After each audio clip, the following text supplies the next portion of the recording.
generation is suffering needlessly.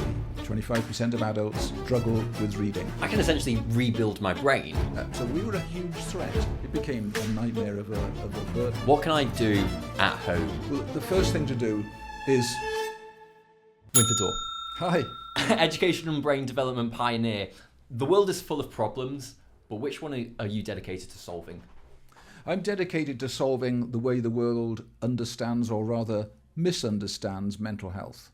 My oldest daughter, when she was in her late teens, early 20s, became very depressed. She finally attempted to take her life.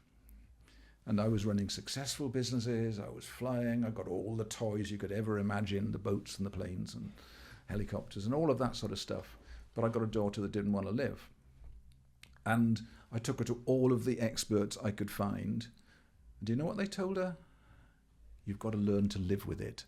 And so I made plans, I sold my businesses and started to invest in the brain. Now, I'm not educated other than by life.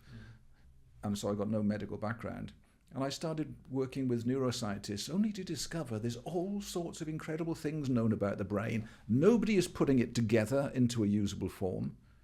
And nobody is bringing it to the people who could benefit from it. And the one message I would like to get across is some clues about how we can understand the mind of the entrepreneur. Because in this building you've got lots of amazing entrepreneurs. And yet entrepreneurship in school is not understood. Well, in actual fact, there's a big study in America where all of the I think they call them valedictorians, during their life they actually didn't do that well. But the ones who shone were the ones from lower down the grade in the school. And I've now worked out the neuroscience of why that is happening. What are the strengths of ADHD? No one talks about that. Very well. Children and adults with ADHD, they think outside the box. They have creativity. People accuse them of not having good attention, but in actual fact, you give them something they're excited about, they have obsessive attention. They are so obsessed with something, they are determined to make it happen and make it happen quickly. You harness those things, combination of creativity, thinking outside the box, impatience to make things happen, and guess what? You have success right there. They find the answer to problems that no one else finds. They see solutions that no one else sees. So if you get them into a business situation, they're the ones that are seeing opportunities, seeing solutions to problems, and they've got the ability to take massive risk. Do you want to go into a bit of neuroscience? This is really fascinating to me. I don't know if it will be to you. Yeah, let's go into the neuroscience. Let's go into the science. Let's go into this. Okay. Let's make sure that it's explained super simply. When we're very young and we're learning those basic skills, it's a bit like putting together pieces of Lego. The more pieces of Lego you have, the more things you can build with it. So early on, it's like having an operating system that does everything basics. It creates the operating system. All it does when you're a very young child is create bits of Lego.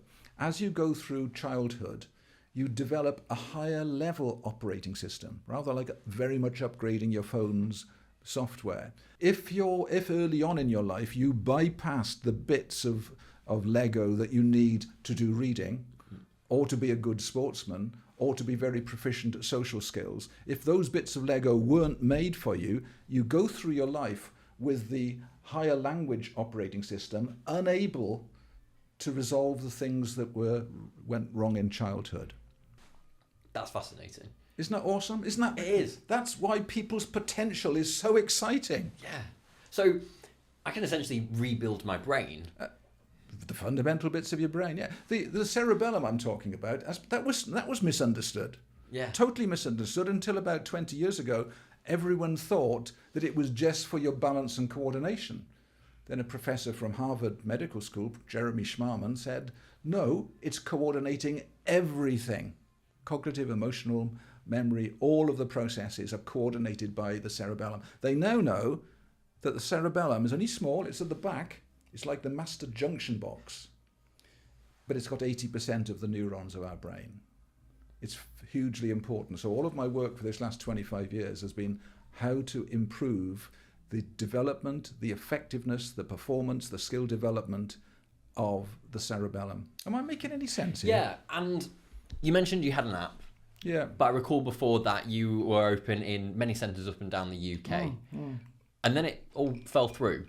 Mm-hmm. What happened there? So we were a huge threat to a very big and very established industry. And certain members of that were attacking us ruthlessly. We were finding that people just didn't trust us because they were listening to the press, because the press is always right, isn't it? It became a nightmare of a burden.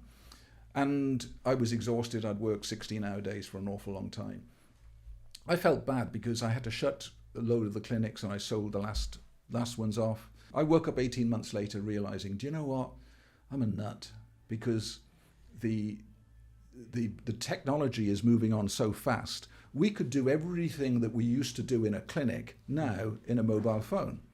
So I opened my wallet again and threw a load of money at creating online programs that didn't need clinics, didn't need doctors.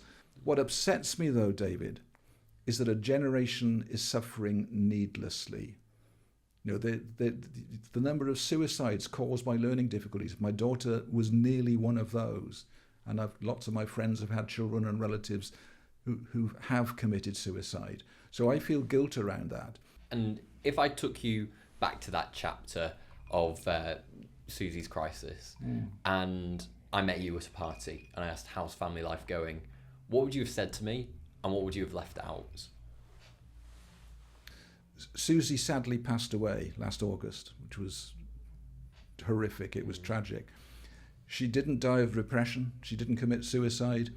She was reading and writing up until the time that she passed. She died of a broken heart, of a heart that stopped working. That was the diagnosis. That was the post-mortem.